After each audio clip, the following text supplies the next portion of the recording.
എല്ലാ ദിവസവും പത്രത്തിൽ ഇങ്ങനെ ന്യൂസുകൾ വരുന്നു. അതുപോലെ ഫേസ്ബുക്കിൽ ഞാൻ കുറവലങ്ങാട് പള്ളിയുടെ മുമ്പിൽ നിൽക്കുന്നതായിരുന്നു. അതെടുത്ത് ഫേസ്ബുക്കിലൊക്കെ ഇഷ്ടംപോലെ ഇതിങ്ങനെ എഴുതി വിട്ടിരുന്നു. കാരണം അങ്ങനെ ജനങ്ങൾ മുഴുവൻ അതങ്ങ് വിശ്വസിക്കുകയും ചെയ്തു. നിരപരാധിത്വം ഞാൻ ആരോട് പറയാൻ. ഞാൻ അവിടെ നിന്ന് ജയിലിൽ നിന്ന് കടന്നു.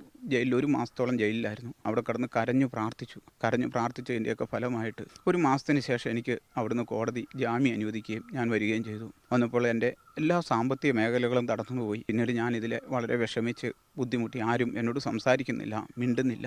എല്ലാവരാലും എന്നെ വെറുത്തു. എന്നെ ഒരുമാതിരി എല്ലാത്തിൽ നിന്നും ആൾക്കാർ അകറ്റി നിർത്തുന്നു, വല്ലാത്തൊരു രീതിയിൽ നോക്കുന്നു.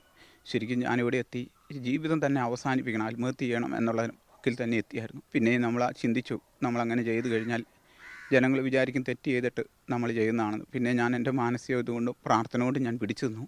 ഈ പ്രശ്നങ്ങളൊക്കെ വളരെ ഇതെല്ലാം രൂക്ഷമായിട്ടും എന്നെ വിശ്വസിച്ച് എന്നോടൊപ്പം എൻ്റെ വൈഫുണ്ടായിരുന്നു. കാരണം പുള്ളിക്കാരത്തി ഇതെല്ലാം സഹിച്ചു. ഇത്രയും വിഷമങ്ങളും നാട്ടുകാർ പോലും ഞങ്ങളെ മുഖത്ത് നോക്കുന്നുമില്ല, സംസാരിക്കുന്നുമില്ല. അതെല്ലാ ഇതിലും എനിക്ക് ഏറ്റവും ശക്തി നൽകിയത് എൻ്റെ വൈഫാണ്. എൻ്റെ വൈഫ് എന്നോട് കൂടി നിന്നതാണ് എനിക്കിന്നും ഇവിടെ ജീവിക്കാനായിട്ട് അവസരം കിട്ടിയത്. അല്ലേ പണ്ടേ ഞാൻ തീർന്നു പോയേനെ, ആത്മഹത്യ ചെയ്തു പോയേനെ.